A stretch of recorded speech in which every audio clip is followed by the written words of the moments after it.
Chapter 238. Yudhir extended his hand to aid Ajay in mounting his horse, his expression carefully unread. The gaze of the young prince had settled far more calmly than when they had just met moments ago. Despite still being under the shock of the sudden battle and his injuries, his composure and hardened demeanor swiftly masked his vulnerability. Truly, he was an extraordinary talent. I heard from His Highness the Duke, or should I say, cavalry commander, that your position is assistant to the commander. As Yudhir contemplated this, Ajay too seemed to harbor a question for him. Yes, for such a young man to have already received a last name, you must be an exceptionally gifted individual. Not at all. You need not be so modest. Isn't it something to be proud of, having such exceptional abilities? There are many others here who have also received a last name. Upon hearing this casual reply, Ajay expressed surprise, as he was unaware of this. He had heard of Yudhir while conversing with Kishir, but he had not received any information about the rest of the cavalry members.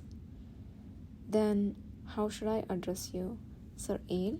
Assistant Ale? Either way is fine. Please address me as you see fit. In his past life, he was addressed as Commander Ale, but now he was not the commander of the cavalry. Then Yudhir? Yudhir, for a moment, almost clenched the mane of his misty wind horse too tightly and glanced back. Ajay wore an innocent smile, making Yudhir question if he had heard wrong. I want to get to know you better, since you are the one who saved my life. If it's difficult for you, just tell me. How could he refuse when the prince himself wishes to address him so? Moreover, Ajay was not just a prince of a minor country. If things were to go the way they did in his past life, he was to become one of the best military leaders on the continent, the sprout of an emperor and an awakener who would have great power. Yudhir too did not particularly want to keep his distance from such a person.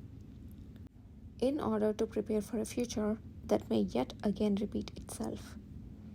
Even though Ajay from his previous life did not readily believe or assist when Yudhir warned that the world was headed towards its end, he was still a person who tried to prevent his death by evaluating his abilities till the very end. Yudhir, for the first time in a while, found himself calculating indifferent. No, either is fine with me. Good, then Yudhir it is, Ajay chuckled. I find it rewarding to exchange conversations with the one who saved my life. Thus, why I switched places with Melbourne. Switched places? Apparently, Ajay seemed to have developed a stronger fondness for Yudhir, who had saved him. Yudhir, feeling a substantial amount of pressure, was at loss for words. I do question whether he would still show such fondness if I was the one who was covered in dirt. His curiosity and envy of the awakeners are so large, it's probably why he behaves this way. Yudhir, do you remember the last thing we talked about the day we first met? What are you referring to? That's disappointing. We promised to talk more about the awakeners. While Ajay had indeed made a similar one-sided declaration, Yudhir didn't recall making any reply to it. Yet it seemed as though the recollection had somehow changed in Ajay's mind. Yudhir remained silent, but the young prince continued regardless. I had planned to visit the cavalry for sightseeing once, but an unexpected return home hindered me. You have no idea how regretful I was. But seeing we have met again like this, I guess fate is indeed fate. Is that so? Was your presence in the Imperial Garden due to your assistant duties? Yudhir paused for a moment, turning his gaze naturally to avoid being caught off guard.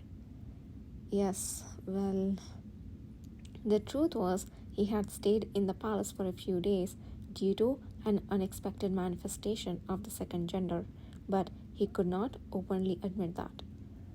I hope he doesn't ask any more about this.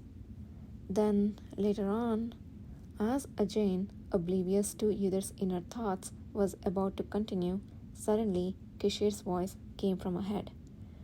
Prince Ajane. His call was as gentle as always, but firm enough to interrupt the conversation. My adjutant had reported, as he said earlier, that the inspection of the assassins' bodies has been completed. They indeed left no significant evidence. Is it okay if we erase the traces and leave now? Ah, yes, of course. Thanks to his timely intervention, the conversation with Ajane did not continue. Yudhir silently felt grateful and looked at Kishir.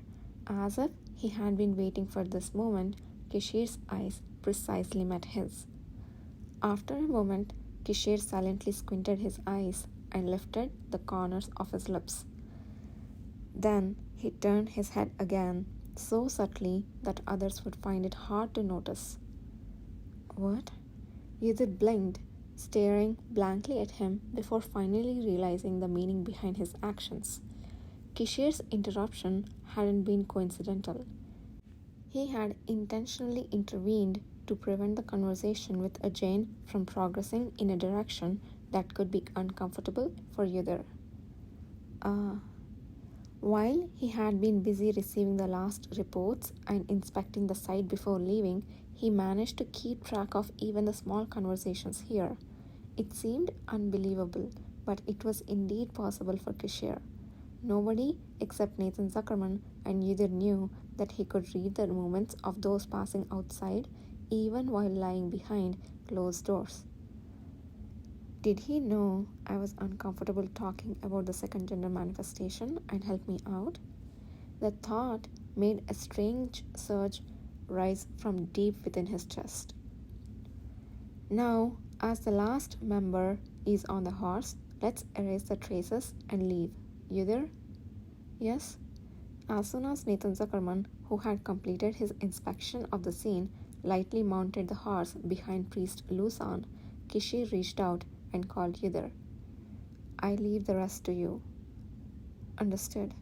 It didn't take long to erase all the traces of battle and deeply bury the bodies with his earth-moving abilities. Yudhir accomplished all this in an instant without moving a single finger. As the trembling ground swallowed the bodies of the monsters and assassins, pulling them deep beneath the surface and smoothly flattening out, the people from Nolan let out a mixed gasp of fear and admiration. Later, if someone came here and tried to dig up for any traces, it would be almost impossible to find the deeply buried bodies with human strength. Yudhir checked that the ground previously torn up by the aftermath of the battle had been neatly restored and then withdrew his power. It's done. Good. Kishir, after a quick survey of the surroundings, nodded in satisfaction.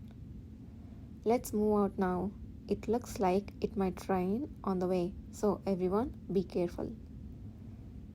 The misty wind horse that Nathan, who was leading the other horses, rode stood at the forefront, following immediately by the one Kishir was on. Yudhir, being with Prince Ajane, who was the most important person in the mission, maintained a position that did not deviate from the center, keeping a lookout around. The misty wind horses quickly moved away from the land where the battle had taken place, advancing without hesitation.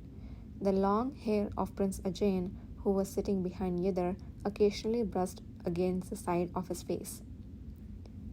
Speaking of which, after a long silence, Prince Ajane suddenly murmured from behind. Wasn't your ability to fly? Melbourne said so. I don't have the ability to fly. It seems you felt that way, seeing me treading on air using the wind. Wind? Prince Ajane, after a brief encounter question, fell silent for a moment, then let out a voice unable to hide his astonishment.